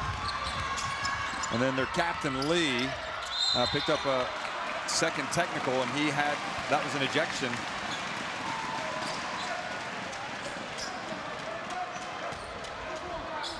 Yeah, we've had two pretty contrasting halves in this game as well. The first half was just relentless. The pace that the game was being played at was non-stop, and then it's kind of caught up with them in the second half somewhat. And it's almost a fight between the teams now for who has enough energy left to see the game out, close the game out, and perform anywhere near their potential. What's crazy is that Korea have had 4 days off, but they just look exhausted. Yeah, they do. And Lee banks in the first one. You see that with Korean free throw shooters, both men and women. Use the glass. A basket's a basket, whether it's off the glass or not. But yeah, it's interesting. All that time off, and they still look more fatigued. Choi still doesn't look happy on that ankle. He's grinding it out for his team, for his country. Smith-Milner pounded. Oh, they're going for the steal. And Smith-Milner fortunate to get the foul called on Lee Woo-suk. Yeah, he really was, especially as he'd taken that dribble and picked it up. Just that one bounce, that threw him truly into coffin corner. No choice, no options. And if they just stood, locked him in, yeah, they'd have got the turnover on the 5 seconds. And Chu knew, didn't he? And now pointing to his head as if to say, don't pick up your dribble. Yeah, I think so. So they put 14 back on the shot clock. Flynn Cameron pulls up at the stripe. He's got 15 points.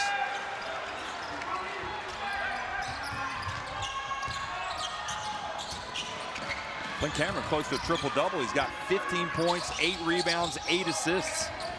Goodness me. Laguna. And the ball bounces over to Lee. And I wonder if because Flynn Cameron let it go, if that helped the referee make that decision. Watch this. I think this is a good change, bringing Timmins in to lock down that interior now. Where New Zealand has struggled at times, I think Timmins is a really good addition, quite fresh coming off the bench and 2 minutes to play. And Cameron holds the key. Here he is again, takes the ball. Ball goes out of bounds. Oh, it's going to stay at this end. Now with 2 minutes left, I think they can review this, and Choi's right. Choi's right. And you would think that they would if they're appealing for it. The trouble you've got is the officials can't be seen to be in, yeah, that's absolutely agreeable. That's all Flynn Cameron. Yeah. But the officials can't be seen to just bowing down to the players' pressure, I suppose. Wow, that is a major break for New Zealand. And to Timmins, goes up, and well, maybe justice prevails on that one. I don't understand, though, with the 2 minutes, they could have reviewed it. Choi from deep. And now Tane Murray. Will New Zealand be content to let some time go? No, he's going to go in. Oh, he does it! Goodness me! What has Flynn Cameron not done at this FIBA Asia Cup?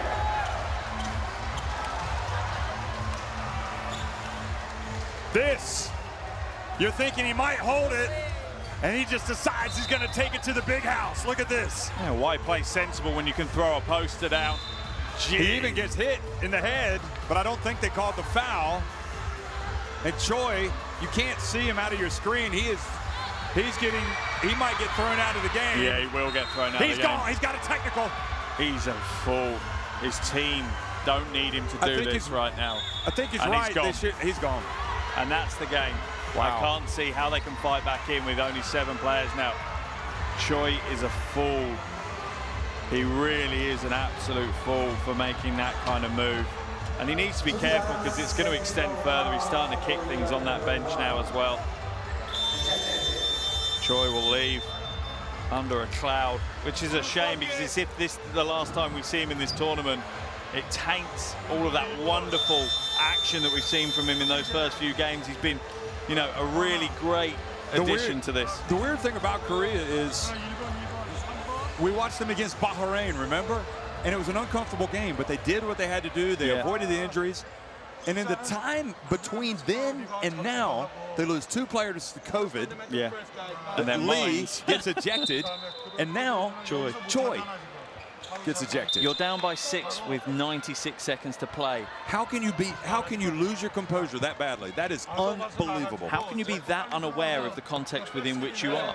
Your team needs you. You are literally, alongside Raguna, you are the leader of that team. They are looking to you for guidance and leadership. They're not looking for you to have a complete meltdown and throw away your chances of making it to an Asia Cup semi-final. Crazy. And meanwhile, this is a crucial free throw. Crucial free throws, rather. Smith-Milner makes the first.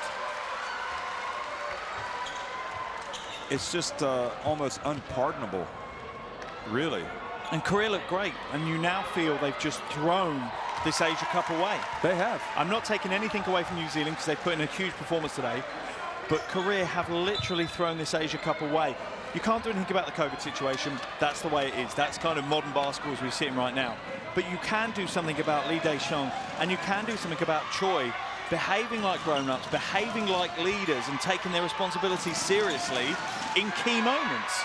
We were talking about them as maybe the title favorites after their opening night win over China. And they have just imploded. They've still got time, but it's going to take something special now to come back against this Tall Blacks team. New Zealand already over the limit, so free throws now coming for Korea. And I'm sitting here almost fuming for the way that they've self-combusted. I've loved how they've played. You know, you summed it up perfectly. This is a different Korean team that have turned up. They've been more direct, more aggressive, more confident in approaching this tournament and approaching the games. And now that's just spilled over. Somewhere between going directly to the quarterfinals, they have lost the plot. Now Choi plays on that knife edge all the time. We've seen it all tournament. He was almost begging to be thrown out of the game. I think he was, to be honest, at that stage. You know, he knew what his behavior was going to do. He wanted to be thrown out of the game to make a point, and it's ridiculous. You've thrown your team under the bus by that behavior. Meanwhile, Korea have pulled to within 6 points, and Flynn Cameron is fouled and gets up. So the line for Flynn Cameron right now, folks, as he is fouled by Song. He's got 17 points, 8 rebounds, 8 assists, 2 steals. I mean, he's 2 rebounds and 2 assists shy of a triple-double. The way the New Zealanders have been shooting it tonight, I'm not sure he's going to get the assist, but it has been quite a. Nobody gives him a chance to get the rebounds. Yeah, true. It's been quite a big performance. But Timmons also has been huge tonight. Yeah, he truly has. 13 rebounds to go with his 6 points. Yep. 2 blocks and a steal. Flynn Cameron, the son of the Tall Blacks legend, Pero Cameron. It's all about New Zealand. If they lock this game out, they are a win away from a medal. I mean, can you imagine? What an achievement for this roster, how young this roster is. You know, the other Tall Blacks that aren't here, they're watching this. They must be proud of these guys to make it this far, because you and I tell you what it's doing. It's putting pressure on them to turn up for the windows. Yeah. To keep hold of those jerseys. There are several players that are stepping up in this tournament for New Zealand that will be knocking on the door of the coach saying, when do I get my call up?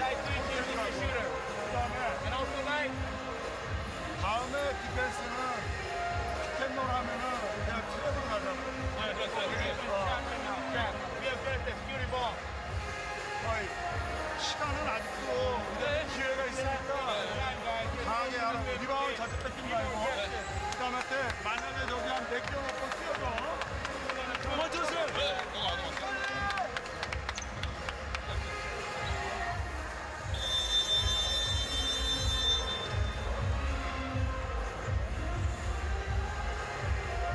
So Troy, that's the highlight of him. I mean, let's be honest. I mean, they got the raw end of the stick on that out of bounds play, and I thought they should have reviewed it. Yeah, they did. You and can that understand was the point that kind of pushed, for whatever reason, that kind of pushed Troy over the edge. And that's him walking off, exiting. Well, at least what it potentially is a tournament. Gives a wave goodbye to everybody. That was good. A lot of the fans came out to wave to see him. Song for three. That's short. Timmins has it. We're on the clock now for New Zealand. Get up over the half and just run your 24. You don't even really need to take a shot. Just burn 24 seconds off the clock. And so many big Tall Blacks performances over the years. Even before 2002, when they made it to the semifinals of the FIBA Basketball World Cup and won the hearts of a nation and really let the world know they were a team to be reckoned with. And they've set themselves up well in the World Cup qualifiers as well. You know, jumping across that. They've had a great first round. 4-0 through to the second round. They faced Lebanon, Jordan, and Saudi Arabia in that second round. Better. But again, and you have growing pains with a young team. Oh, of course, you absolutely are. But the exciting thing for Coach Cameron now is, you know, he's spoiled for choice. He really has a phenomenal talent pool of, I'd say, 20 to 25 players that he can now lean on at the highest levels. That's, for a coach, I like that difficulty of having to pick 12 out of 25. Yang puts it on the deck and gets it to the basket. Well, it's not over yet, folks, and we have seen some crazy things here, like a late comeback by Jordan against Chinese Taipei. Just need to hold on you to should the look ball. at the highlights of that. Now Smith Milner is struggling. He's able to get to Cruz Piro Hunt. A little bit of All Blacks there from Smith Milner. Yep. Tucky Ferguson off the back of the iron. Lee Wussup. Look at Flynn Cameron. That is hustle. Definition of hustle from Cameron. And the final 28 seconds, and now it would have to go horribly wrong for New Zealand not to win this game. Flynn Cameron gets it to go! An exclamation mark on the performance for the Tall Blacks tonight. The three-pointer. And Korea, for whatever reason, have not shown up for this quarterfinal. A lot of that has to do with the Tall Blacks. They have absolutely stunned Korea tonight. I have a lot of respect for the Korean players that are still on the floor, though. They have given everything in this Asia Cup, and they have entertained us throughout. They've fallen short. A couple of their senior players letting them down in this game, but that's a great tournament from Korea and a tough way to go out. And suddenly, New Zealand have got a chance. 2 shots to get to the podium. They win it 88-78 over Korea. They will take on Australia now in the FIBA Asia Cup semifinals.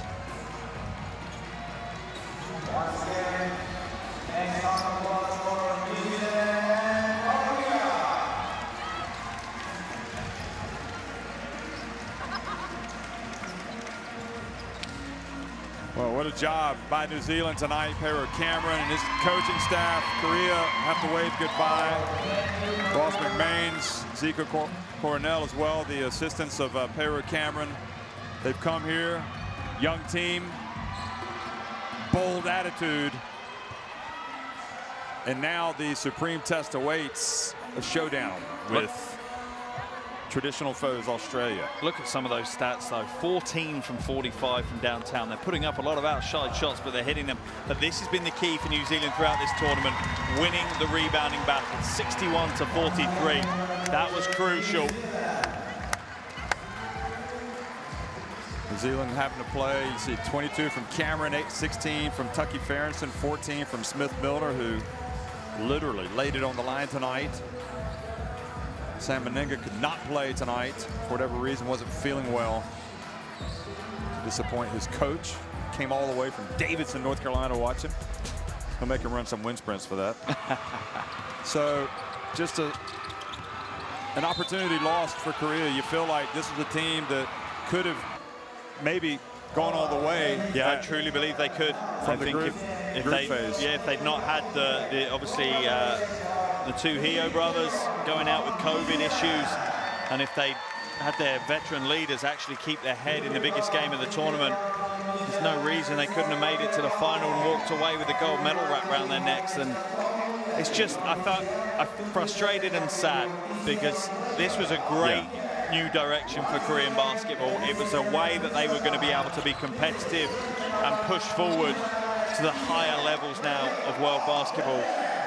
And they just kind of whimper out. They go out a little bit under a cloud with the ill discipline after what's been a huge tournament for them. And, you know, I made sure I gave the players that were left on the floor a round of applause, because they have nothing to be ashamed about. They have put in huge performances throughout this tournament and provided some amazing entertainment.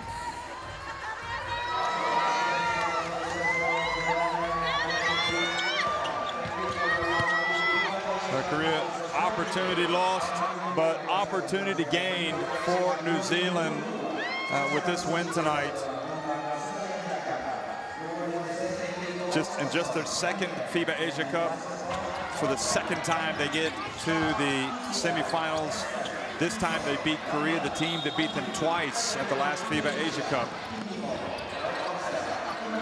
I don't think there's any doubt about it. Australia will start as prohibitive favorites against them in the semifinals. I mean, we don't see many weaknesses in this Australia team. And New Zealand will have to play the perfect game. Yeah, they will. But the nice thing, I think, is that their styles match very closely. I think Australia have advantage over other teams because they play a different style that other teams aren't used to. You know, be it because they play in different domestic leagues that play a different style. These players have played against pretty much every Australian player. They know them, they know how they play, and vice versa. I think we could be in for a very interesting game. And part of the game I'm looking forward to is Coach Cameron against Coach Kelly. I think those two going head-to-head in the chess match of a semi-final at Asia Cup is going to be so interesting to pick apart. But you also know that a lot of these players know each other. I mean, I heard the Vanilla Gorilla, Reese Vague, excuse me, saying "good luck, brother" to one of the New Zealand players as he walked out for this game. I can't remember who it was. I think it was. Anyway, doesn't matter. So there you have it, folks. The road to the final. Jordan take on Lebanon, and Australia take on New Zealand. A couple of derbies for you. How about that? I mean, you don't get any bigger than that. The West Asian derby and the Oceania derby. No, two good derbies for the semifinals. Fantastic. This FIBA Asia Cup is the gift that keeps on giving. I mean, in terms of... Not one of those quarterfinals is disappointed. No. Phenomenal. Unbelievable scenes from J-Town, where the FIBA Asia Cup has truly delivered.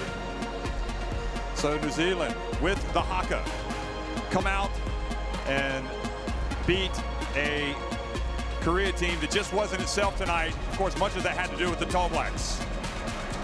New Zealand march on to the semifinals.